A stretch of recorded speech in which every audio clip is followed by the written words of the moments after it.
Hey everybody, welcome back. Taking a look at Superman, the movie. This is the 1978 release. I don't think anyone confused this with the one that is coming out in the theaters in a couple of weeks. But that is the reason why I'm revisiting it. Not that I haven't seen this movie multiple times, but I figured with the new Superman movie coming out, I'll go back to Superman the movie.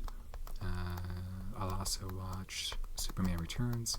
I would watch Superman 2, I just don't have that in my collection. It's bundled with a box set, so I'd have to get another copy of Superman the movie, and also Superman 3 and 4, which I'm not too crazy about those. And it did come out separately, I think, as an import, a steelbook only, but I was just expecting it to get a standard release on its own, and it just hasn't for whatever reason. So no Superman 2, unfortunately, but Superman Returns, and I'll probably, if I can find time, squeeze in Man of Steel as well. Man of Steel, well, I don't want to spend time talking about Man of Steel for Superman the movie, but I very much did not like Man of Steel when I first saw it, but I've kind of warmed up to it over the years a little bit. So maybe I'll give that one another go too. And we have here a pure delight, 4 stars, terrific entertainment. Roger Ebert's video companion. I agree, Roger. Can you see that? I got my shadow here. Does that help at all? Not really. A box office smash, an Academy Award winner, and a fan favorite since it first flew into theaters, Superman the movie assembles a cast and creative contingent as only a big movie can. At its heart, and for 3 sequels, is Christopher Reeve's intelligent, affectionate portrayal of the most human Man of Steel. Reeve, Marlon Brando, who plays Jor-El, Superman's dad, Gene Hackman, who plays Lex Luthor, and Margot Kidder, who plays Lois Lane, give performances that fuel the film's aura of legend. Watching Superman isn't just like being a kid again. It's better. I don't know if I go that far, but it is really good. Includes theatrical version on both 4K and Blu-ray disc. And yeah, is there another cut of Superman? I don't think so. I'm thinking of Superman 2. That has the Donner cut. And I think this just has a cut. If there is another cut of it, I'm not aware of it. And I don't think there's anything on the inside here. No, pretty boring. So we have the Blu-ray disc here. I think that's Blu-ray, right? I hope so. It's blue. And then we have the 4K disc here. So this movie growing up, I watched it a lot when I was a kid, and I'm trying to think. In 1978, and this came out before I was born, and I would assume this was the first big budget superhero movie. I really can't think of anything that preceded it. There's probably something, but nothing that comes to mind. And I want to say, it had its sequels, and it really was the only superhero movie, probably up until Tim Burton's Batman in the late 80s. I know you can't go to the theater without, seeing at least one superhero movie playing. Though it's calmed down a little bit, thank goodness. But it was certainly a rare occasion back then. And I feel this must have just been the template origin movie. And this movie, I don't know if it had the foresight to understand just how big of a smash hit this movie was going to be, but the opening of this movie, it does establish Jor-El, but it's essentially setting up a sequel, and it's a long movie. It's 2 hours. The credits roll about 2 hours 15 minutes, and I want to say the first 5 to 7 minutes besides like the lengthy credit sequence, which is awesome, and Superman's theme, which, I mean, that's a timeless theme. Hopefully we hear it in the latest one. But Jor-El is trying Zod and his crew there, and that's it. They're banished, and if the movie didn't get a sequel, you'd just be like, what's going on here? And then it isn't like that's the only establishing moments for Jor-El, because then it cuts to him and the council, and he's like, hey guys, this planet's going to explode, and they're kind of like, oh, Jor-El, come on, man. And then he packs up his kid, and it's like, all right, I'm going to blast you off into space. This is the best future for you, as opposed to our doomed planet, you know. And I want to say it takes about 20 minutes. So that's a pretty good chunk of time, like, spent on Krypton. And though I think Man of Steel is pretty similar. I'm going to rewatch Man of Steel. It's been a while since I watched it, but I feel like Man of Steel spends quite a bit of time on Krypton as well.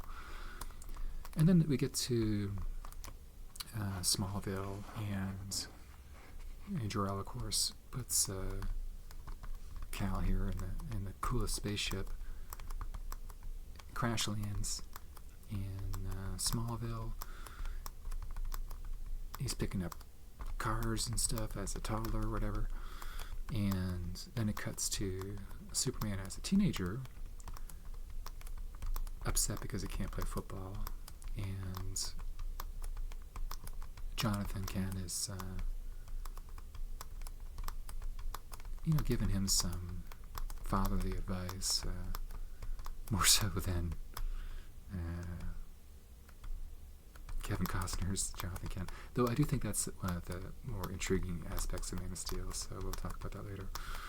And so we have teenage Superman, and you're nearly like an hour into this movie before Christopher Reeve shows up. So I don't know. Christopher Reeve's definitely been in movies before this, but and this is the movie that I first saw him in. But I don't know if he was. Maybe he was like a box office draw. Gene Hackman certainly would have been. Marlon Brando certainly would have been. But I just don't think this was introducing Christopher Reeve. But just to have the man on a poster take nearly an hour to get into your movie, to walk into the screen, and that's a lot of confidence in your movie. So from a casting perspective too, like Marlon Brando, Gene Hackman, those are pretty big titans of cinema at this time. I mean, and have them, for Marlon Brando, he's not in the movie very long, but it doesn't seem like he's sleeping through his Jor-El at all. And I love Gene Hackman's Lex Luthor. I've been watching a lot of Gene Hackman movies lately, just with him recently passing, and like someone just haven't seen before, like No Way Out and Narrow Margin and things like that.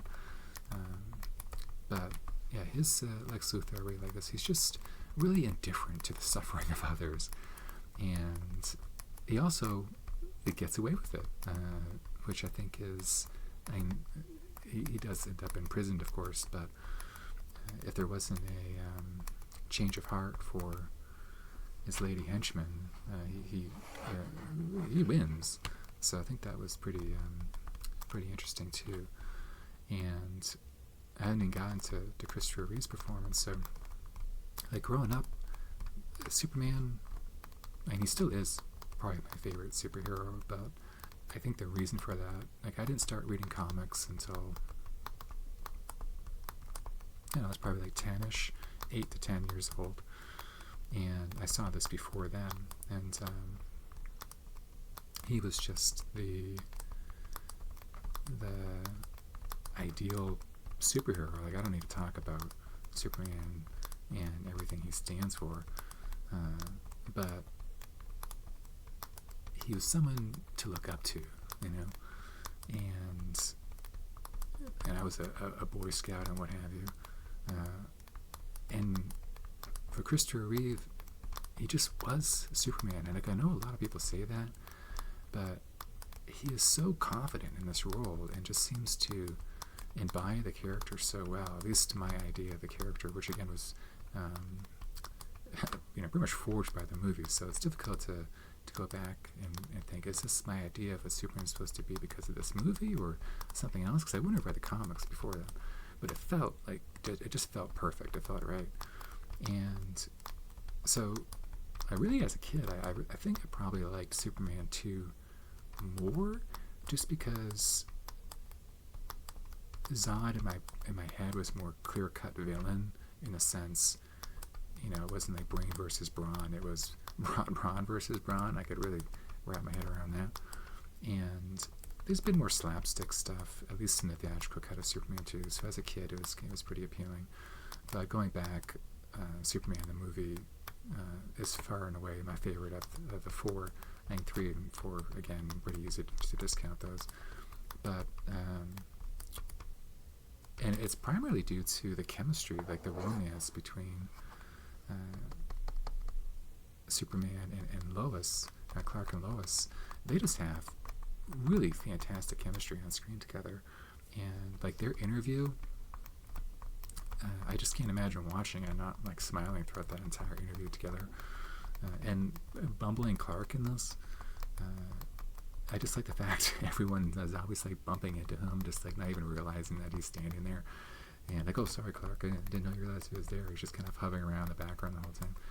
And the scene with the when they get mugged, and his approach to that, and his bullet catch. I mean, there's just so much to love in this movie.